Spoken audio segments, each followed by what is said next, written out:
Nós devemos a nossa fé católica ao sacrifício deles.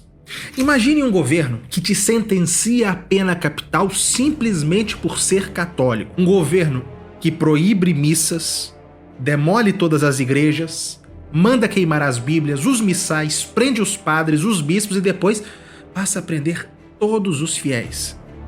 Homens e mulheres, crianças, adultos e até idosos, submetendo-os a todo tipo de tormento para levá-los à apostasia num esforço irrefreável para erradicar a fé católica.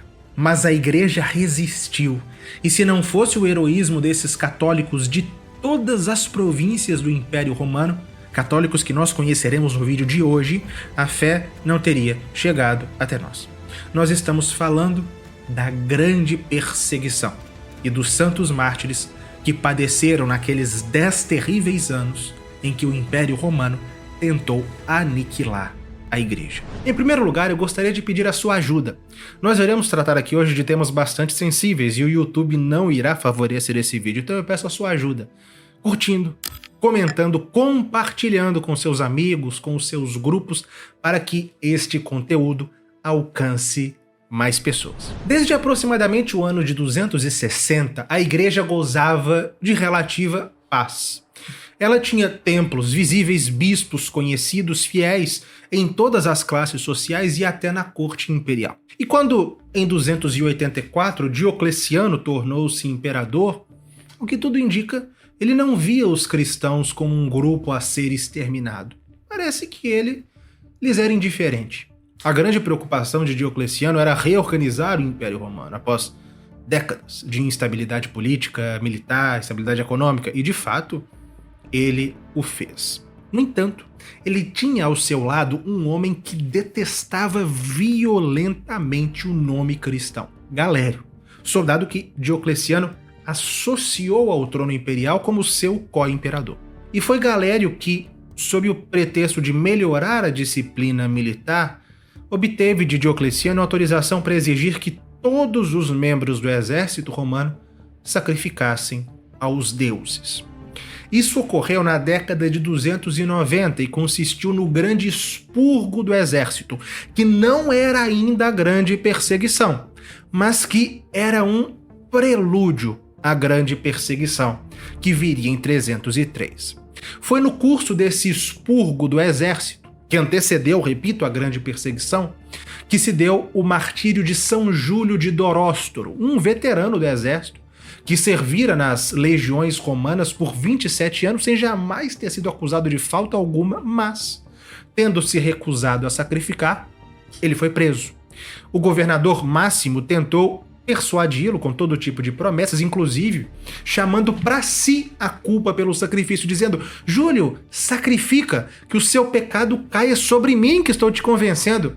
Mas São Júlio respondeu que, tendo sido fiel na vã milícia dos homens no exército romano, ele não poderia se tornar agora infiel nas realidades eternas. E ele resumiu a sua escolha numa frase decisiva: se eu viver convosco, isto será para mim a morte. Se morrer na presença do Senhor, viverei para sempre. São Júlio foi condenado à decapitação e aceitou a pena com alegria. Na mesma época, São Maximiliano sofria o martírio na África proconsular, na cidade de Tébessa. Ele foi apresentado ao procônsul para o alistamento obrigatório, mas ele se recusou a servir, alegando ser cristão. E, apesar das insistências, apesar das ameaças, ele se manteve firme, declarando que não podia servir ao mundo, mas apenas a Cristo, e, portanto, foi condenado à decapitação. Ele morreu com apenas 23 anos, dando graças a Deus.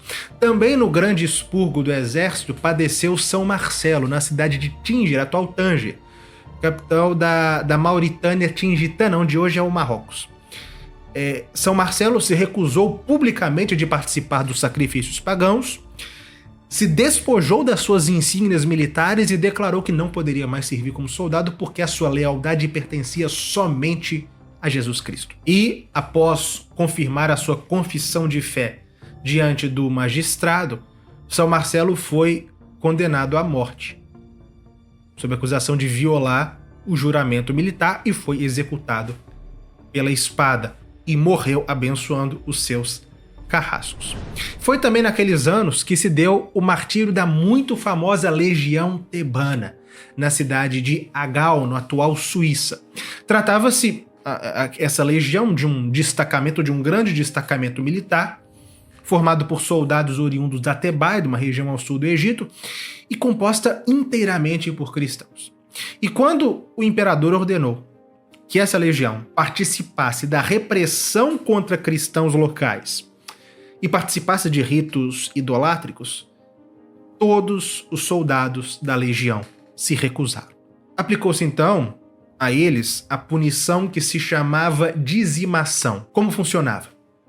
1/10 dos soldados era executado por vez, a fim de forçar os demais à obediência.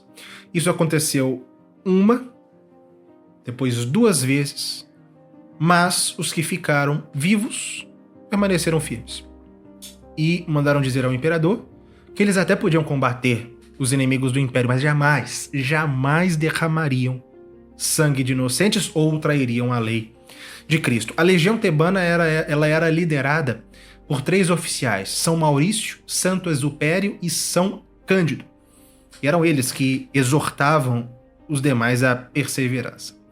E eles foram chamados uma 3ª vez à obediência.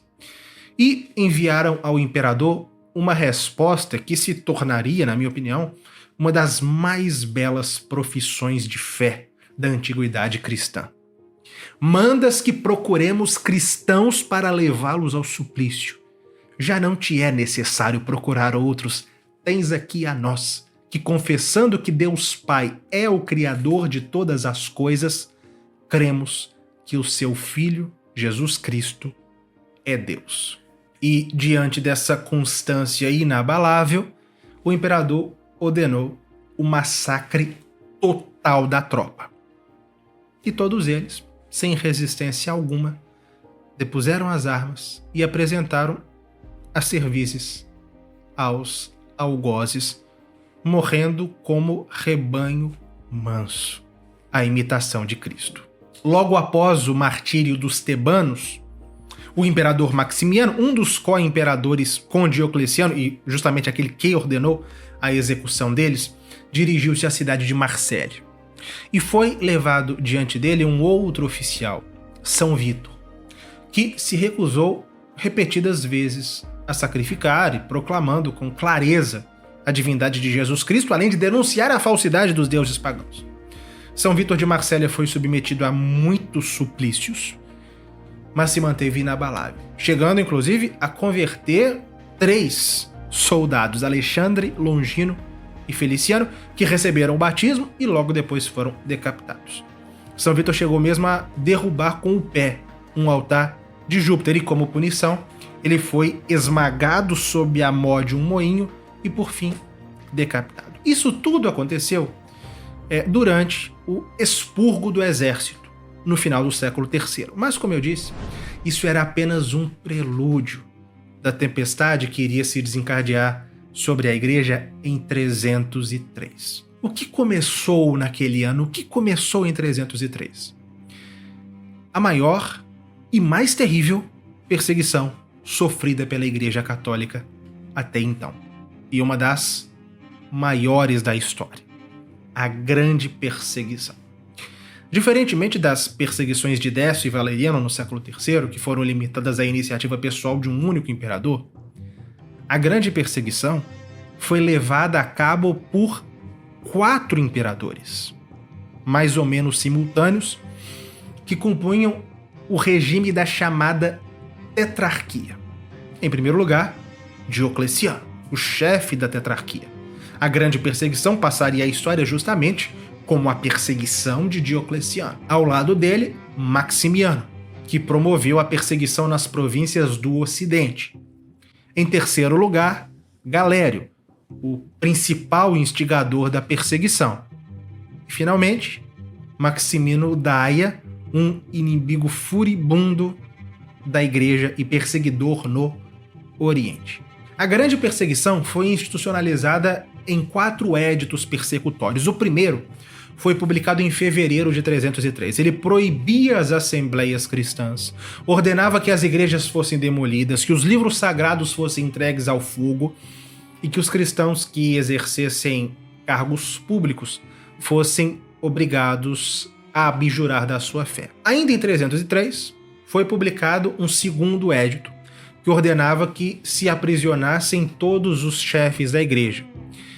E ainda um terceiro édito que mandava colocá-los em liberdade caso sacrificassem.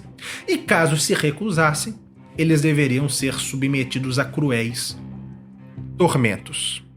E no início de 304 foi publicado o quarto e decisivo édito, aquele que instituía a perseguição geral, ordenando que em todas as províncias e em todas as cidades fossem oferecidos publicamente incensos e sacrifícios aos ídolos. Esse documento, o quarto édito, estendia a perseguição à totalidade dos fiéis, de todas as condições e de todas as províncias do Império Romano.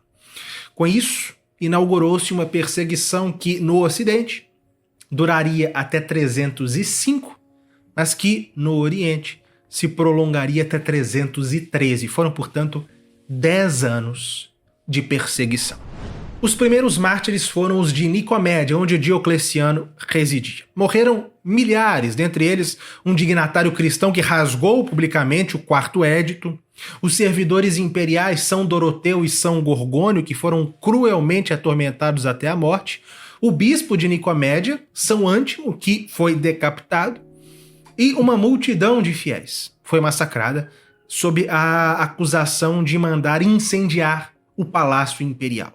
Na província da Cilícia, na Ásia Menor, a perseguição ocorreu com rigor extremo, produzindo muitos mártires, entre os quais se destacam os santos Táraco, Probo e Andrônico, que não apenas se recusaram a sacrificar aos deuses, como responderam ao juiz proclamando a superioridade da fé cristã sobre o paganismo. São Táraco, que era um ancião, ele declarou em face do juiz que não temia o fogo temporal, mas temia o fogo eterno. São Probo afirmou que quanto mais o seu corpo fosse ferido, mais a sua alma seria fortalecida. E Santo Andrônico proclamava que combatia, sofria, sustentado pela esperança da vida eterna. Os 3 foram submetidos a suplícios intermináveis, foram entregues às feras e, finalmente, mortos à espada. Na província da Galácia, também na Ásia Menor, a atual Turquia, a execução do quarto édito atingiu um grau de violência que visava não apenas forçar a apostasia, mas desintegrar a própria vida cristã.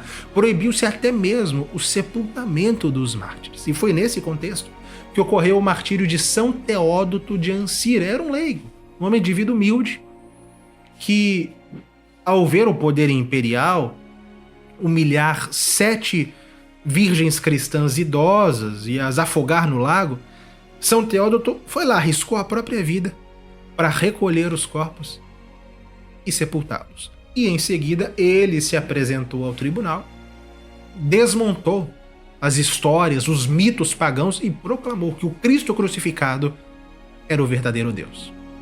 Foi então submetido a tormentos prolongados e foi, por fim, morto pela espada. Na Capadócia padeceu Santa Julita. Ela era uma viúva cristã que, diante do juiz, também se recusou a queimar incenso aos deuses e caminhou para a fogueira com firmeza, inclusive exortando publicamente outras cristãs a não invocarem a fragilidade feminina para se esquivarem do martírio. E ela morreu queimada. Na Frígia, também na Ásia Menor, durante a grande perseguição, houve uma cidade inteira que se recusou a obedecer aos éditos contra a igreja, ou seja, uma cidade inteira composta por cristãos. E como punição, essa cidade foi cercada pelo exército e queimada com quem estivesse dentro, inclusive mulheres e crianças. Na província do Ponto, os magistrados disputavam entre si a invenção dos suplícios mais atrozes, desde transpassar as unhas dos cristãos com estiletes, verter chumbo derretido sobre os cristãos e tantas outras coisas. Depois começaram a mutilar sistematicamente os cristãos ou condená-los aos tormentos das minas. E foi nessa província, o Ponto, na cidade de Amazeia ou Amásia, que foi martirizado o grande São Teodoro. Ele era um jovem soldado recém-alistado do exército, que, preso, se recusou a sacrificar aos deuses e declarou publicamente que só Cristo é Deus. E deram para ele, o magistrado deu a ele um tempo para ele se retratar. Só que, ao contrário de fazer isso, o que São Teodoro fez foi incendiar o principal templo pagão da cidade e assumiu o ato diante das autoridades. Foi então atormentado, supliciado e finalmente queimado vivo. Em Tarso, pátria de São Paulo, mãe e filho prestaram juntos testemunho da fé católica. Santa Julita e seu filho São Quirico, um menino de apenas 3 anos. Enquanto ela era atormentada pela sua fé, na presença do filho, e proclamava a sua fé cristã, o menino, ali no colo do juiz, imitou a confissão da mãe e gritou: "Eu sou cristão." Imediatamente ele foi lançado do alto do tribunal e morreu. E Santa Julita foi morta à espada em sequência. Todos esses fatos, que eu aqui resumi, deram-se nas províncias da Ásia Menor. Dentre todas as regiões do mundo romano, a Palestina foi uma das que a igreja mais sofreu na grande perseguição. Nós sabemos detalhadamente do heroísmo dos mártires da Palestina graças a um livro de Eusébio de Cesareia chamado justamente Os Mártires da Palestina. A Palestina ela foi um verdadeiro laboratório de horrores contra os cristãos. Flagelações, ganchos de ferro, mutilações de olhos e pés, condenações às minas, entregas às feras, fogueiras, afogamentos, tudo o que se pode imaginar. Mas, no meio dessa violência contínua, resplandeceu um heroísmo inaudito, encarnado em figuras como o grande São Procópio, um leitor que se ofereceu espontaneamente aos magistrados, Santo Alfeu e São Zaqueu, decapitados após longos tormentos, os santos Timóteo, Agápia, Tecla, que foram lançados ao fogo, o grande santo Afiano, que foi lançado ao mar após terríveis suplícios, Santo Edésio, a Virgem Santa Teodósia, a Virgem Santa Valentina, que foi queimada viva, o padre São Paulo e, sobretudo, São Pânfilo de Cesareia, que foi morto com 12 companheiros. E houve tantos e tantos outros que a brevidade aqui nos obriga a omitir. Mas a lição que emerge desse conjunto impressionante dos mártires da Palestina na grande perseguição não é a da resistência individual apenas, mas é da constância coletiva da igreja, que mesmo dilacerada, mesmo mutilada, mesmo humilhada, não deixou de confessar publicamente a fé, mostrando que quanto mais violenta se tornava a perseguição, mais clara era a vitória moral e espiritual da Igreja Católica sobre aquele império pagão perseguidor. E mais cruel que na Palestina foi a grande perseguição no Egito. Atenção, tudo isso que nós estamos narrando, pessoal, acontecia simultaneamente, certo? Dentro de um período de no máximo 10 anos. Muitos desses fatos aconteciam ao mesmo tempo, dentro do mesmo contexto, em todo o mundo romano. Pois bem, no Egito, o Egito ultrapassou em violência a Palestina. Lá, a violência assumiu proporções quase industriais. Flagelações, cavaletes, ganchos, mutilações, crucifixões, afogamentos, fogueiras, fome deliberada, esquartejamento, execuções em massa. Chegando-se a registrar dias em que 100 cristãos, com mulheres e crianças, foram mortos de uma só vez. Só no Egito foram milhares de mártires. Mas o que mais impressiona, e o que mais se deve impressionar aqui, não são os tormentos, mas o fato de muitos deles se apresentavam espontaneamente ao tribunal e recebiam a sentença de morte entoando salmos, entoando hinos. Pois bem, no Egito padeceram, entre os mais ilustres, São Pedro, bispo de Alexandria, os bispos Santo Exíquio, São Paquímio, São Teodoro. Houve um santo casal cuja história é muito bela, São Timóteo e Santa Maura, que permaneceram 9 dias vivos na cruz, exortando um ao outro a perseverança. Foi em Alexandria, inclusive durante a grande perseguição, que a tradição situa o martírio de Santa Catarina, ainda que existam bastantes questionamentos a respeito da historicidade de alguns aspectos da narrativa do seu martírio. E padeceu igualmente no Egito o funcionário imperial São Filóromo e com ele um bispo, São Filéias. Uma carta de São Filéias, inclusive escrita na prisão, revela o sentido profundo dessas provações. Ali se vê claramente que os mártires, eles viam os seus tormentos como participação direta da paixão de Cristo e por isso recusavam qualquer compromisso com a idolatria. E dentre os horrores da perseguição em Alexandria, há um que resplandece. O martírio de São Dídimo e de Santa Teodora, ele resplandece como um dos mais belos da antiguidade cristã, unindo pureza, coragem e caridade. Santa Teodora era uma virgem de família nobre, de grande beleza. Ela foi presa, enfrentou o tribunal, se recusando a sacrificar, e foi ameaçada de ser colocada num prostíbulo. Isso, inclusive, foi feito com as virgens cristãs durante a grande perseguição. Em todo o mundo romano, elas eram colocadas em prostíbulos para serem humilhadas e violadas. Mas Santa Teodora respondeu ao magistrado que não temia, porque Deus iria protegê-la.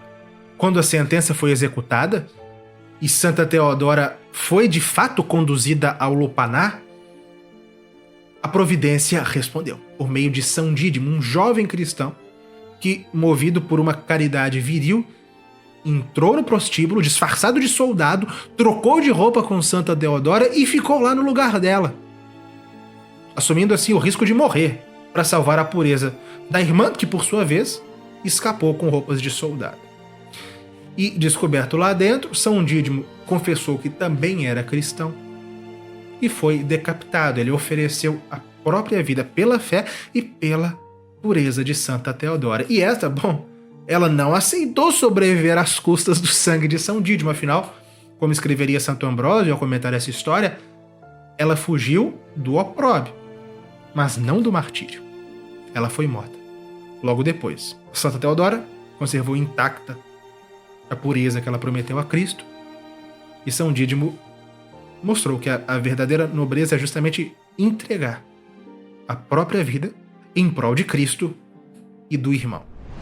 A Síria também teve muitíssimos mártires. Mencionemos apenas alguns. Em Antioquia, o diácono São Romão, que exortou publicamente os fiéis a não fraquejarem diante das ordens imperiais, ou seja, os exortou publicamente a desobedecerem os éditos imperiais e que mantivessem a fé.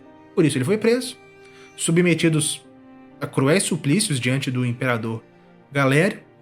Ele foi salvo milagrosamente das chamas, teve a língua cortada para parar de se declarar cristão e foi finalmente estrangulado. E junto de São Romão morreu um menino de 7 anos, cujo nome não se sabe, mas que a tradição chamaria São Bárulas.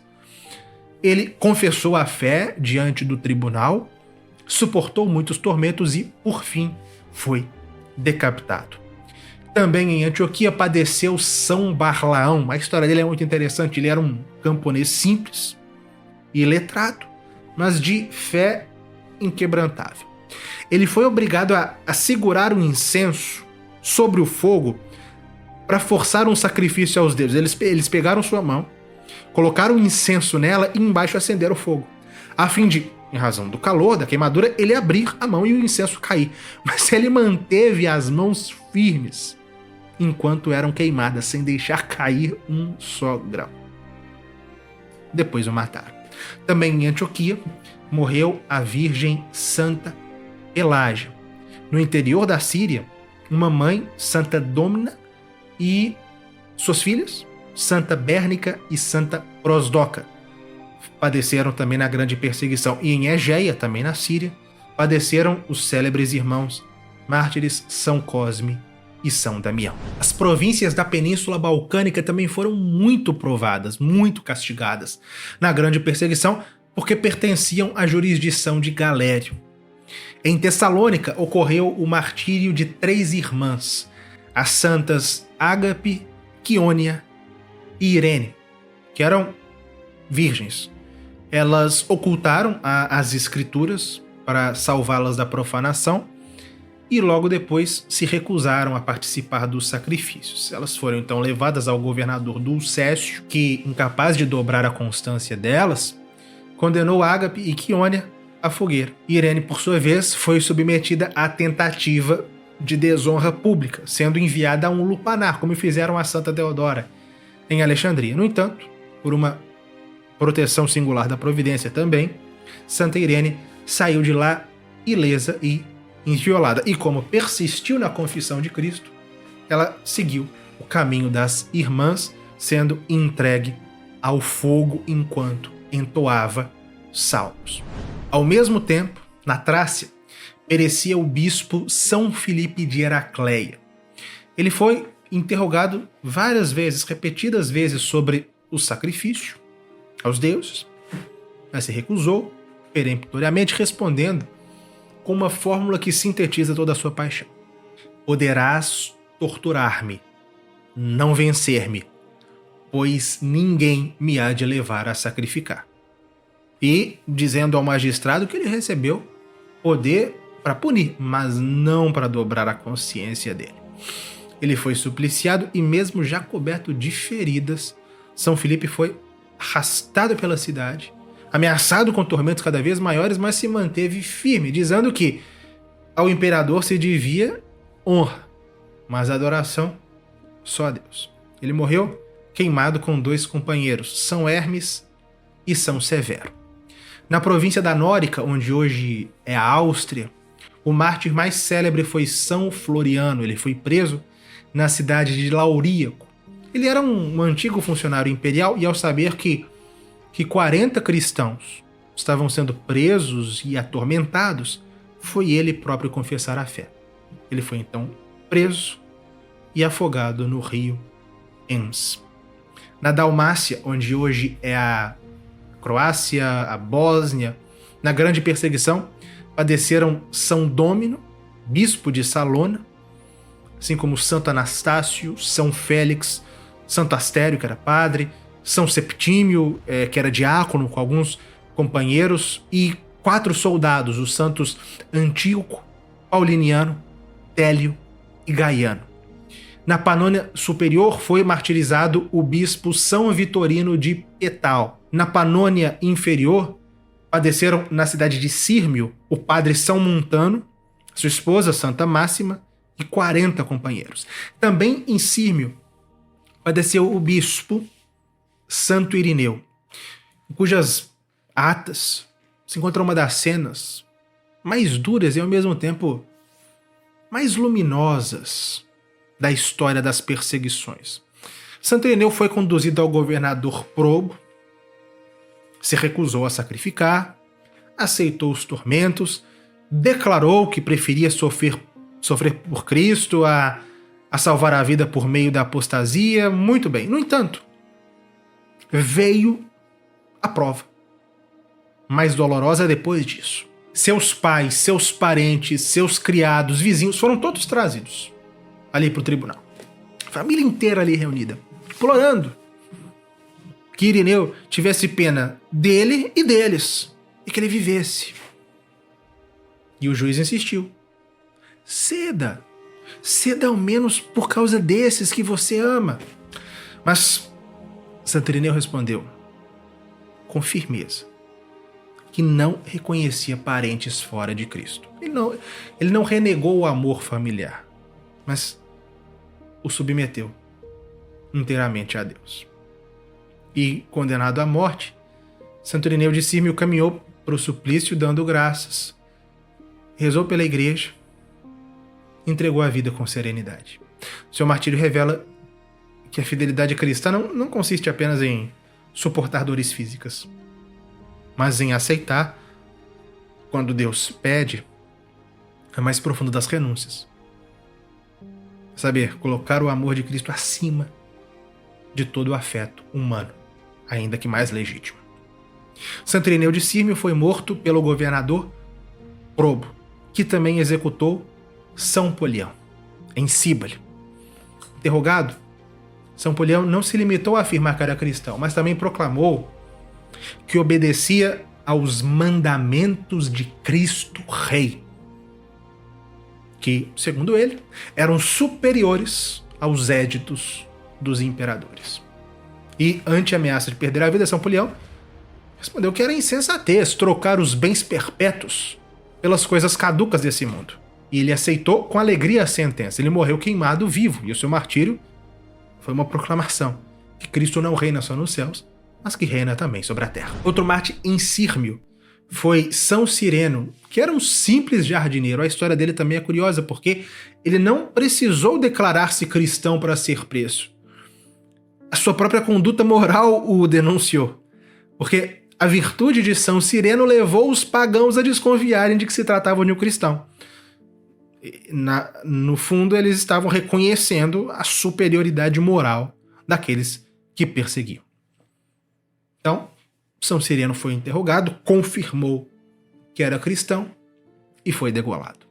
Na cidade de Cícia, no Ilírico, padeceu o bispo São Quirino. Ele foi conduzido ao governador, confessou a fé, recusou o sacrifício e, mesmo submetido aos açoites, ao cárcere e às humilhações públicas, proclamou que obedecia antes aos mandamentos de Cristo do que às leis sacrílegas dos imperadores, e disse que se oferecia a si mesmo como sacrifício vivo do verdadeiro Deus. Por fim, esse santo bispo foi atirado no rio Síbaris com uma mó atada ao pescoço. Na Grécia, deu-se o martírio de Santo Arcádio. Ele confessou a fé com firmeza, recusou todo o sacrifício e enfrentou tormentos de uma crueldade extrema. Ele foi mutilado membro a membro, enquanto louvava a Deus e exortava a todos que assistiam a reconhecerem Cristo como autêntico Deus. Na Cidade Eterna, em Roma, alguns truques bem cruéis colocavam aos cristãos a alternativa ou de apostatar ou de se trair. Como assim? Por exemplo, estátuas de deuses foram colocadas em todos os mercados. Quem não acendesse incenso diante delas não podia comprar nem vender. Junto às fontes públicas, colocaram guardas encarregados de impedir de tirar água quem se recusasse a render homenagem aos deuses e coisas assim. Pois bem, foi em Roma, na grande perseguição, que padeceu São Sebastião. Ele era um oficial da guarda do imperador Maximiano, foi denunciado como cristão, confirmou que o era, e foi condenado a morrer crivado de flechas no Palatino. Ele foi dado como morto, mas foi recolhido ainda vivo por uma cristã, que lhe curou as feridas, mas, longe de fugir, São Sebastião apresentou-se novamente diante do imperador para repreendê-lo publicamente pelas perseguições contra os cristãos. E foi por isso, ali mesmo, espancado até a morte. E se São Sebastião era um homem feito, um outro mártir de Roma mal saíra da infância. Era São Pancrácio, que tinha apenas 14 anos e que professou publicamente a fé cristã diante do tribunal, desprezou, ele era da nobreza e desprezou as promessas de honra, de riqueza e também as ameaças de morte que lhe foram feitas. Ele foi por fim condenado à decapitação. O que você está assistindo é apenas o início da gloriosa história da Igreja Católica. Em mais de 200 aulas, cursos complementares e materiais pedagógicos, contamos essa história na Escola de História da Igreja, que exclusivamente durante os próximos dias dará bônus especiais a todos que se matricularem. Acesse o link na descrição desse vídeo para saber mais. 2 santos clérigos padeceram em Roma na grande perseguição. São Marcelino e São Pedro, ambos responsáveis por muitas conversões. Eles foram denunciados, perseveraram até o fim e foram ao cabo, degolados. Houve igualmente santas virgens mártires em Roma na grande perseguição. Uma delas foi Santa Sotera. O testemunho que ela prestou chegou até nós graças a Santo Ambrósio, que era seu parente, e que registrou que Santa Sotera desprezou honras, riquezas e a própria integridade corporal para conservar intacta a fidelidade a Cristo. Ela suportou injúrias, suportou golpes com uma firmeza tal que, segundo Santo Ambrósio, o próprio algoz vacilou diante da constância dela. E foi também naqueles dias da grande perseguição que morreu em Roma aquela que parece ser o próprio arquétipo de virgem mártir, Santa Inês. Ainda que as suas atas tenham algo de lendário, por serem de redação tanto posterior, nós temos detalhes certos a respeito de Santa Inês, graças a 3 testemunhos ilustres que viveram no mesmo século que ela: o Papa São Damaso, Santo Ambrósio de Milão e o grande poeta Prudêncio. E quem era Inês? Sabemos que ela era quase uma criança quando foi presa, ela tinha 12 ou 13 anos.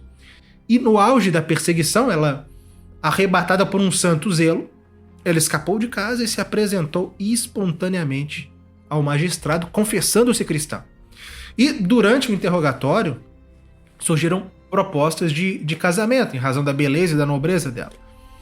E a essas propostas, Santa Inês respondeu que é uma injúria ao esposo esperar que me agrade dessas propostas.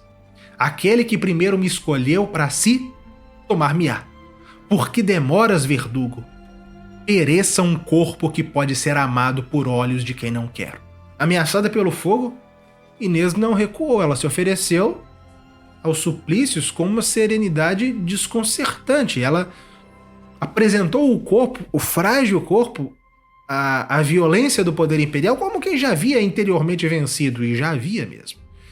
O juiz tentou dobrá-la com aquele castigo, o de ser lançada num prostíbulo a fim de ser violada.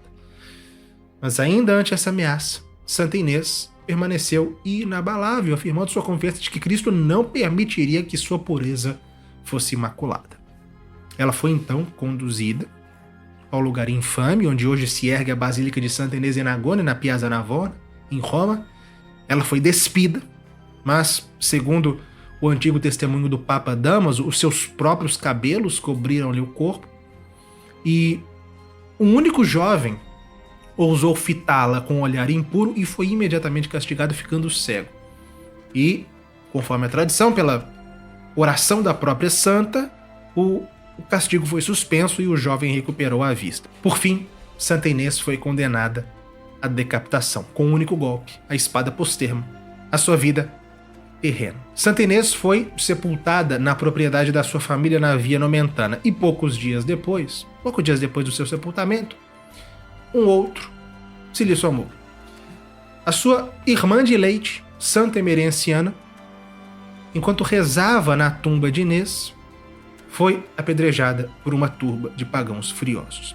Santa Emerenciana era apenas catecúmena, mas o seu sangue foi seu batismo, e hoje elas jazem juntas, Santa Inês e Santa Emerenciana, na cripta da Basílica da Via Nomentana. Uma outra virgem e mártir teria padecido em Roma na grande perseguição: Santa Filomena, cuja memória ficou esquecida por 15 séculos.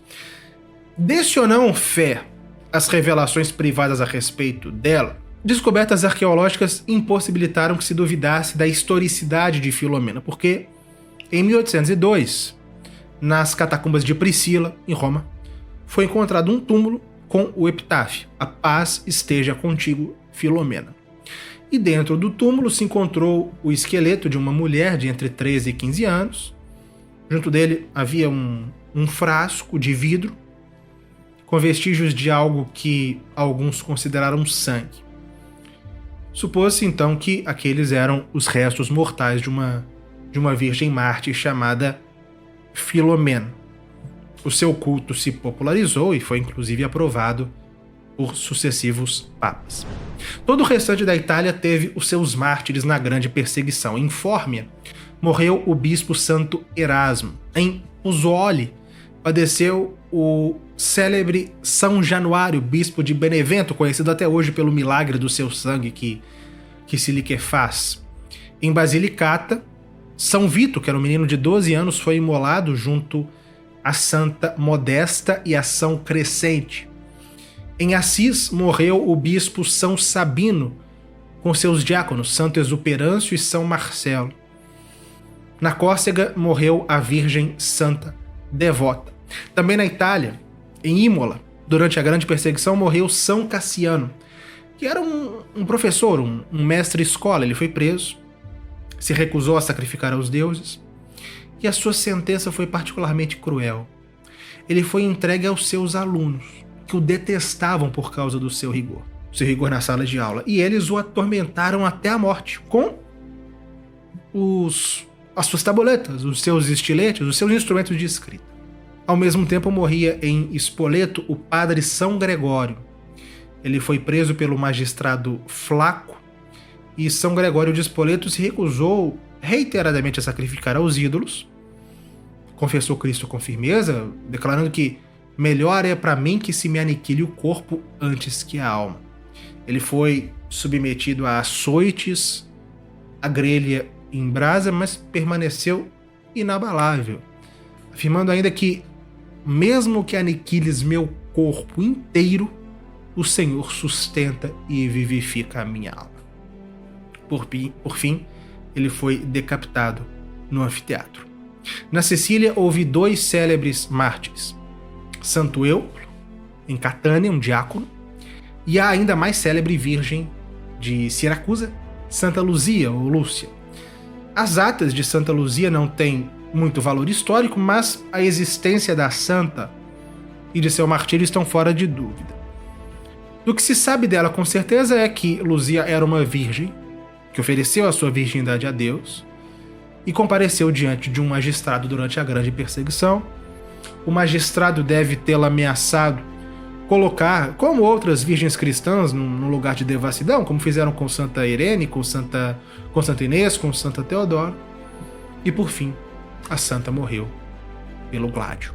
Nas províncias africanas, os mais célebres mártires da Grande Perseguição foram os chamados mártires de Abitine. Eram 49 cristãos, entre eles padres, leitores, virgens, pais e mães de família, crianças.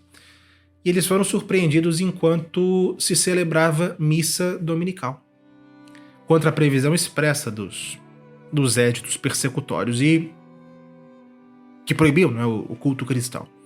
Eles foram levados a Cartago, foram interrogados e submetidos todos a suplícios atrozes.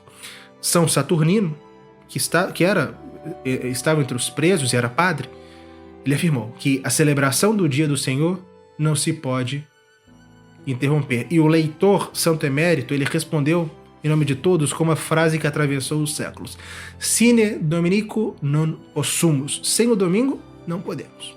Preferiram assim perder a vida temporal a violar o dia santificado. E eles se tornaram para sempre os mártires do domingo. E todos morreram, cada qual ao seu modo, após suplícios tremendos.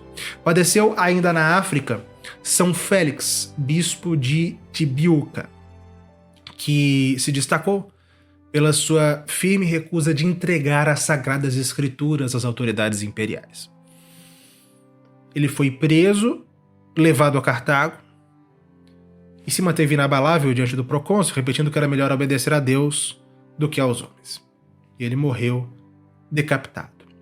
Também na África, ao mesmo tempo, morria Santa Crispina de Tébessa. Ela era uma mulher nobre, rica, mãe de família, em que foi presa por se recusar a sacrificar aos deuses. E, levada diante do procônsul Anulino, ela enfrentou com serenidade as ameaças, as humilhações e a própria sentença de morte, afirmando repetidamente que só reconhecia Jesus Cristo por Senhor. E nem a perda da honra social, nem o abandono dos filhos e nem, finalmente, o gládio fizeram vacilar. Tanto que, quando ela ouviu a condenação, ela bradou: desejo de muito bom grado perder minha cabeça pelo meu Deus. A igreja nas províncias hispânicas também sofreu muito durante a grande perseguição. O mais ilustre mártir naquela parte do Império Romano foi São Vicente de Saragossa, cujas atas do martírio configuram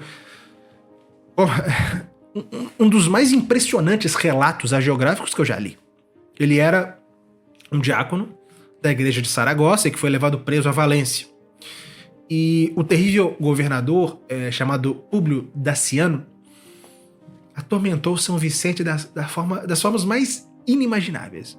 Ele foi suspenso no cavalete, teve os membros distendidos, os flancos rasgados, com ganchos de ferro. O sangue corria de todo o corpo, as suas entranhas estavam expostas, mas, longe de ceder, São Vicente mantinha o semblante sereno e desafiava o tirano, afirmando que aqueles tormentos eram a glória que ele queria.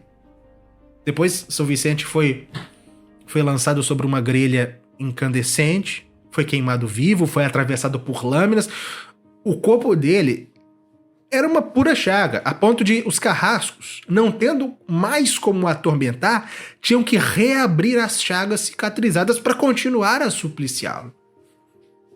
Por fim, São Vicente foi lançado em um cárcere escuro, rebaixado, com o chão coberto de cacos pontiagudos, a ponto de ali não haver posição que não causasse dor.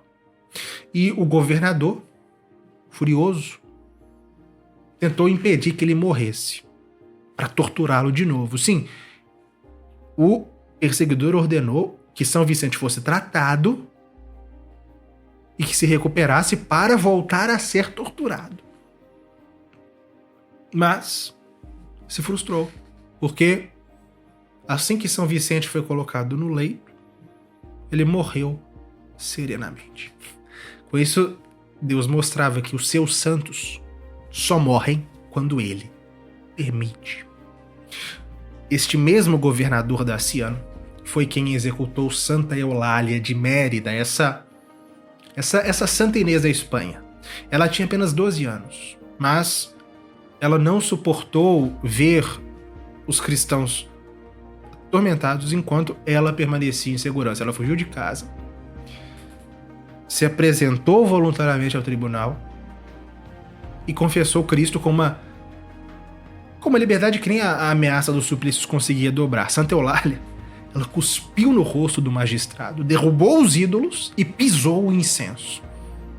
Ela foi então dilacerada com ganchos de ferro, foi entregue ao fogo, e ela não apenas resistiu sem gemer, como ela cantou durante os suplícios e contou o número das suas feridas, como se fossem troféus inscritos no seu corpo para a glória de Deus.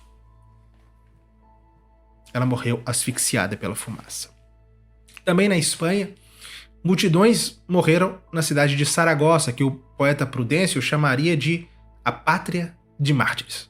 E dentre os mártires de Saragossa, destaca-se Santa Engrácia, que sofreu um martírio prolongado e quase inimaginável. Ela teve o flanco inteiro escavado, os membros mutilados, os seios arrancados. No entanto, lhe foi negado o golpe final, condenando-a a sobreviver às feridas. Santa Engrácia foi lançada na prisão e permaneceu viva por muito tempo, suportando dores contínuas, suportando as chagas já infectadas, a lenta corrupção do seu próprio corpo. Em Santa Engrácia de Saragossa, a perseguição ela não produziu apenas morte, mas um testemunho duradouro, uma virgem que tendo pago plenamente o preço do martírio, viveu para tornar visível na sua própria carne a vitória da fé cristã sobre a crueldade do mundo pagão.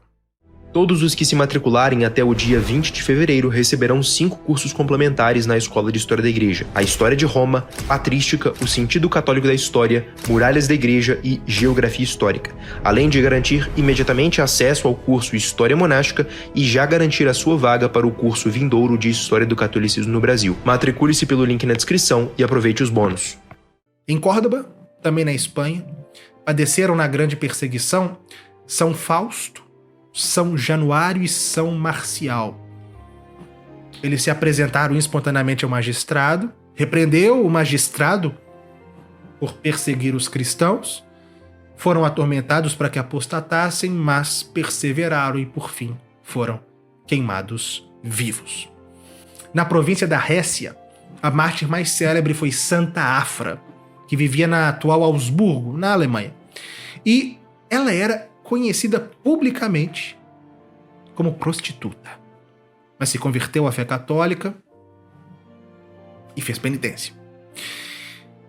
E quando, durante a grande perseguição, se executou o édito que obrigava todos os cristãos a sacrificar aos deuses, Santa Afra foi presa e levada diante do juiz Gaio.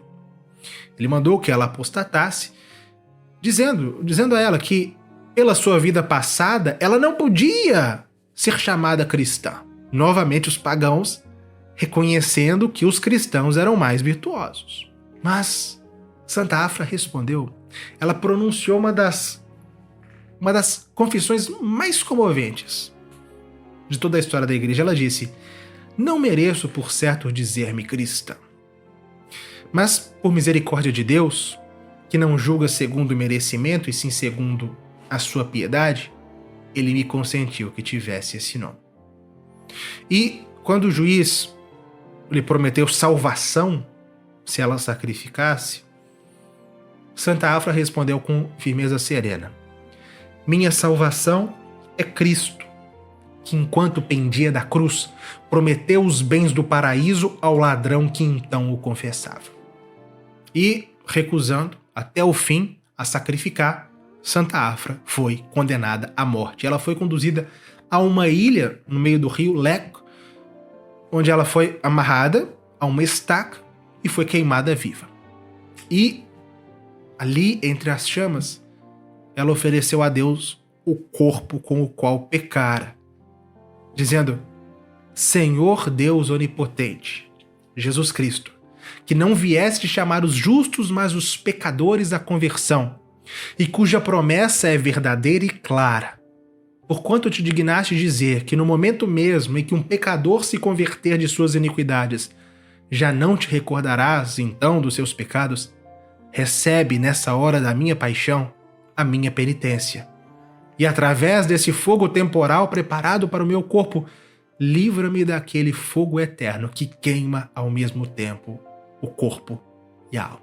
E assim aquela que se dizia indigna do céu entrou nele pela porta estreita da humildade, tornando-se para sempre testemunha da força redentora da misericórdia divina. Em Nantes, na Gália, atual França, sofreram o martírio dois irmãos, São Donaciano e São Rogaciano. Eles foram denunciados às autoridades, ambos se recusaram a abandonar a fé católica diante do governador, foram submetidos ao tormento do cavalete, foram transpassados por lanças e finalmente decapitados. Em Arles, também na Gália, padeceu São Genésio, que era um notário do tribunal que se recusou a registrar um dos éditos persecutórios contra os cristãos, lançou as tabuinhas de cera no chão e isso lhe valeu a decapitação. Também na Gália, em Limoges, padeceu a Virgem Santa Valéria. Em Reims, Santa Macra. Em Soissons, São Crispim e São Crispiniano.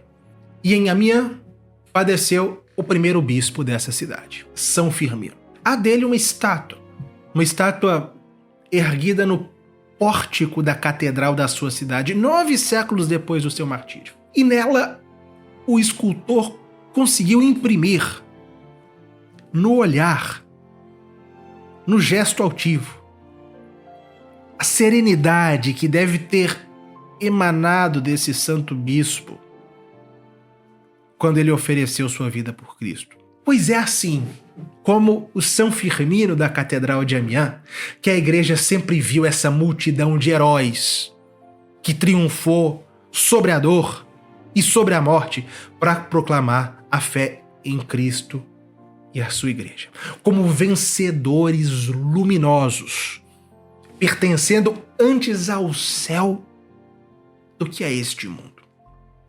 E eu não falo aqui dessa catedral gótica gratuitamente, falo por uma razão. Toda a glória, todas as vitórias que a igreja teve nos séculos seguintes, tudo o que ela faria, tudo, repousa sobre o sacrifício dos mártires dos primeiros séculos. Especialmente destes que padeceram naqueles 10 anos, de 303 a 313, durante a grande perseguição.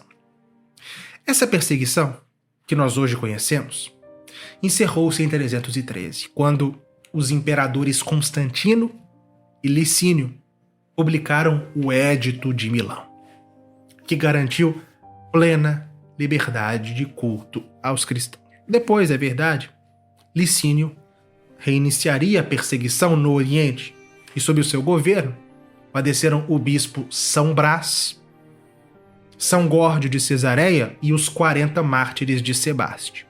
No entanto, aquele foi somente um epílogo dessa história, porque em 324, Constantino, já em processo de conversão, derrotou Licínio e a paz, a igreja, se consolidou. A cristianização do Império Romano avançou sem freios até uma última tentativa pagã, com Juliano o Apóstata, no começo da década de 360. No tempo de Juliano, o paganismo antigo fez seus últimos mártires. Em Roma, São João e São Paulo, e em Antioquia, os santos Teodoro, Juventino Máximo e Artêmio. Mas isso fracassou.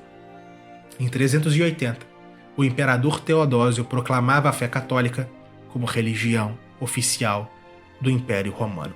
Eis o milagre. Em 304, o imperador Diocleciano forçava todos os cristãos à apostasia sob pena de morte.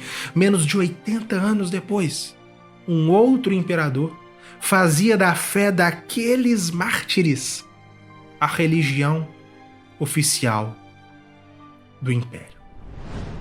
Que nós tenhamos, portanto, um sentimento de verdadeira gratidão por todos aqueles que, naquele tempo heróico, derramaram o seu sangue para que nós, hoje, pudéssemos professar a fé que eles professaram.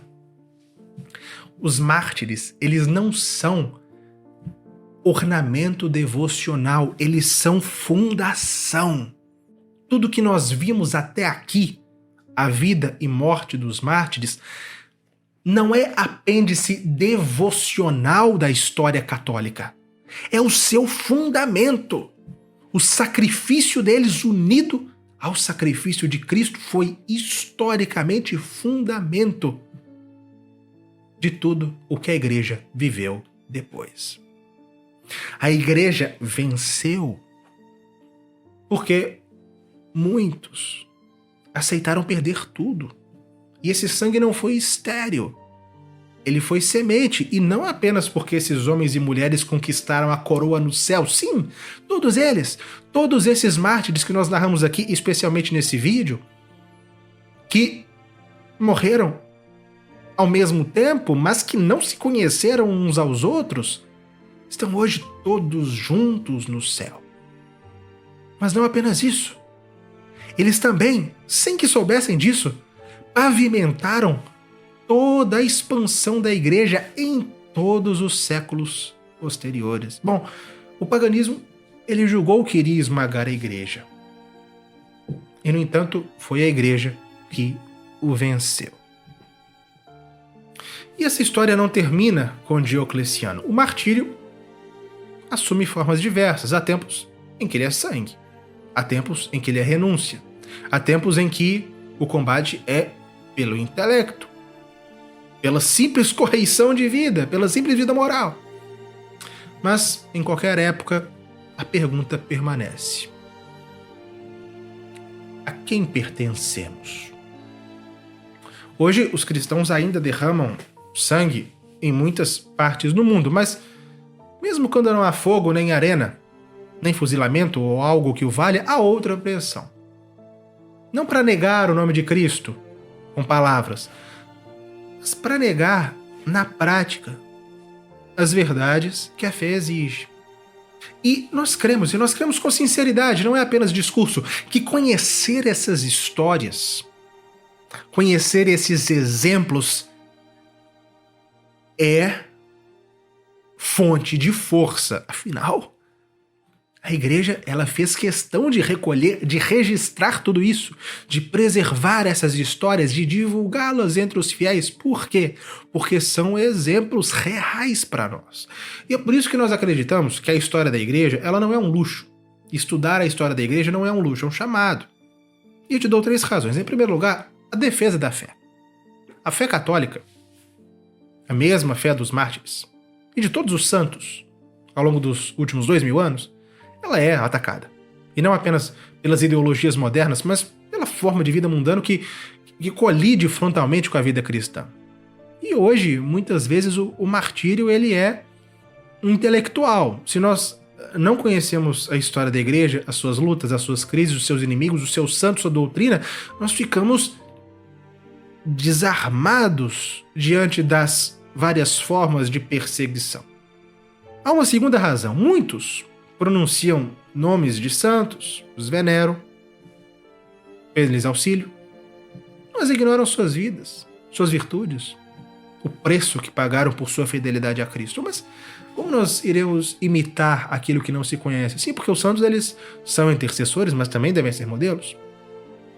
Conhecer os santos é um caminho para nos fortalecermos na fé e na virtude. E a terceira razão é que o mundo moderno ele nos empurra por uma vida sem raízes, como se fôssemos indivíduos isolados e soltos no tempo. Todos nós, em determinado momento, nos deparamos com essa realidade. Mas se você é batizado, você pertence a uma família real, mais forte do que qualquer vínculo de sangue, que é o corpo místico de Cristo. Como ensinou o Papa Pio XII na encíclica Mystica Corporis, ele diz: os fiéis, com razão, amam mais a igreja do que os próprios pais. Porque a dívida de gratidão para com a mãe igreja é maior do que com os nossos próprios genitores. E a igreja, ela é sobrenatural, ela é eterna, mas ela está também na história.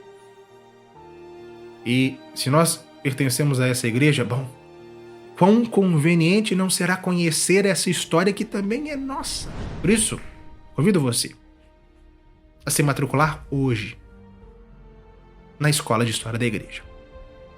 O curso central da escola é o curso de História Universal da Igreja. Aqui, neste curso, aquilo que nós vimos nessa série aparece de modo muito mais aprofundado. Já são mais de 200 aulas, com uma nova aula toda semana. Nós estudamos já com detalhes toda a Igreja Antiga, os tempos bárbaros desde Santo Agostinho até a época de São Bonifácio, a Era Carolíngia, a glória da cristandade com as cruzadas, com santos como São Bernardo, São Domingos, como Santo Tomás, São Francisco de Assis. Estamos já, na verdade, na era das rupturas, com o cisma do Ocidente, chegando no Renascimento, na Revolução Protestante, já estamos chegando lá. E só isso já justificaria a matrícula. Mas hoje, além do curso principal, há um bônus, mas com prazo. Atenção ao prazo. Há cursos complementares com acesso imediato para quem se matricular até o dia 20 de fevereiro. Em primeiro lugar, esses cursos complementares são, em primeiro lugar, curso de patrística, com estudo de 24 obras fundamentais dos padres da igreja, desde os padres apostólicos até os padres capadócios. O sentido católico da história, para aprender a ler a história livre do materialismo e das ideologias modernas. História de Roma, da fundação até o tempo de Domiciano, para compreender o mundo em que a igreja nasceu e os desígnios da providência para Roma. Curso Muralhas da Igreja, com leituras comentadas de grandes documentos papais contra-revolucionários, como a Pachende de São Pio X, os sílabos de Pio IX e a Immortale Dei, do Papa Leão XIII, Geografia e História, com um mini curso com mapas dos territórios nos quais a história da igreja se desenrolou. E, atenção, esses cursos de acesso imediato só vão ficar disponíveis para quem se matricular até o dia 20 de fevereiro. Depois disso, não ficarão abertos para todos os alunos. E além disso, você terá acesso a 2 novos cursos na plataforma. História Monástica, ministrado pelo monge beneditino Dom Justino. Serão dezenas de aulas sobre a história da vida monástica. E ainda este ano, o curso de História da Igreja no Brasil com o professor Felipe Mateus, para conhecer, bom, essa história desconhecida da maioria, que é a história católica na terra de Santa Cruz. Este curso estará disponível, ele não está disponível ainda, estará muito em breve. Bom, não há oportunidade melhor para começar o ano do que conhecer a história da sua mãe, a igreja e a herança dos santos que nos precederam. Que Deus nos dê, pela intercessão dos santos mártires, a fortaleza para sermos dignos da herança que recebemos. Obrigado.